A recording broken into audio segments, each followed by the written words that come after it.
మెదక్ జిల్లా కౌడిపల్లి మండల కేంద్రంలో రైతు వేదిక వద్ద గురువారం స్థానిక సర్పంచ్ మండల సర్పంచుల ఫోరం అధ్యక్షుడు జిల్లా ఉపాధ్యక్షులు చంద్రం కృష్ణగౌడ్ అధ్యక్షతన ప్రజాపాలన ప్రగతి ప్రణాళిక 99 రోజుల కార్యాచరణ ప్రణాళికపై గ్రామసభ నిర్వహించారు.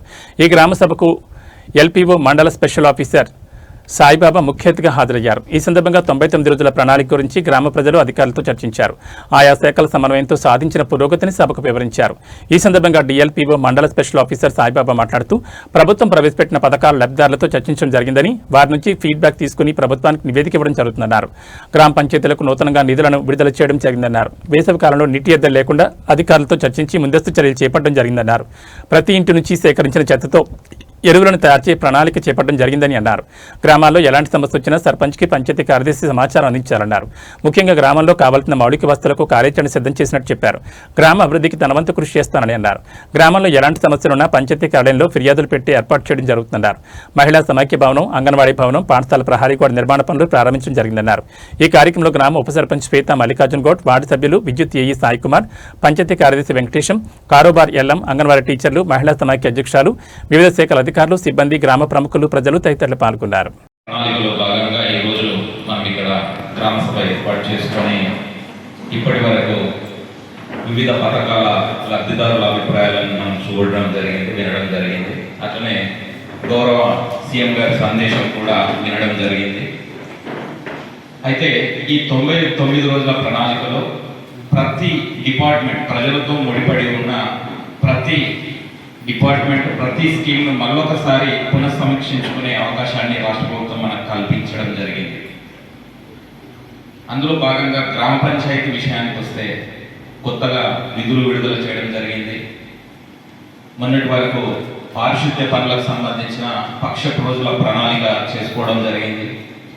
త్రాగునీటికి సంబంధించిన ప్రణాళికను కూడా మేము పూర్తి చేసుకున్నాం. రాబోయేది సమ్మర్ కాబట్టి, ఎండాకాలం కాబట్టి ఎక్కడ నీటి ఎద్దడి రాకుండా ఉండడానికి మేము ప్రణాళిక రచించుకున్నాము. గౌరవ సర్పంచ్ గారి ఆధ్వర్యంలో దాన్ని అమలు కూడా చేస్తున్నాం.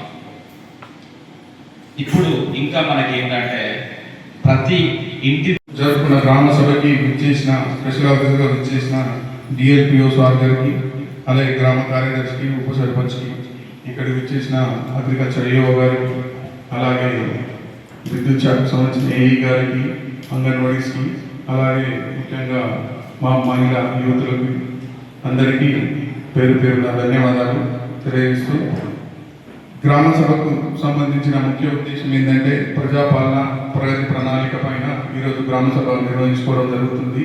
ప్రభుత్వం ఆదేశం ఇచ్చిన 2వ తారీఖు నాడు ఆదేశం ఇచ్చిన గ్రామ సభ ప్రజాపాలన ప్రణాళిక ప్రగతి ప్రణాళికకు ముఖ్య ఉద్దేశం ఏంటంటే పారిశుద్ధ్యం, మంచి నీటి సరఫరా, అలాగే విద్యుత్ దీపాలతో గ్రామంలో ఉన్న మురికి కాలువల పైన ముఖ్య ఉద్దేశం. 99 రోజుల ప్రజా పరిపాలనలో ఈరోజు సంబంధించిన పారిశుద్ధ్య పైన కానీ, ఇక నీటి సరఫరా పైన కానీ ఎలాంటి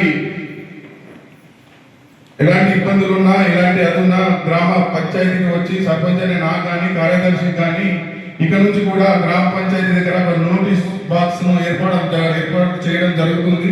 దాంట్లో ఎవరికి ఏ సమస్యలు ఉన్నా ఆ నోటీస్ బాక్స్ లో వారికి సంబంధించిన సమస్యలన్నీ ఒక పేపర్ పై రాసి ఆ నోటీస్ బాక్స్ లో వేసిన దానికి వెంటనే స్పందించి ఆ నోటీస్ బాక్స్ లో ఉన్న సమస్యల్ని తొందరగా మా దృష్టికి తీసుకొచ్చి తొందరగా ఎలాంటి ప్రాబ్లం క్లియర్ చేస్తామని, అలాగే ప్రజలకు ఇలాంటి ఏ సమస్య ఉన్నా ఈ ప్రజాపాలనలో భాగంగా ఇక్కడికి ఇచ్చేసిన డిఎల్పిఓ సార్ గారు చెప్పారు, వాళ్ళు ఏ సమస్య ఉన్నా వారి దృష్టికి తీసుకురమ్మని జరుగుతుంది.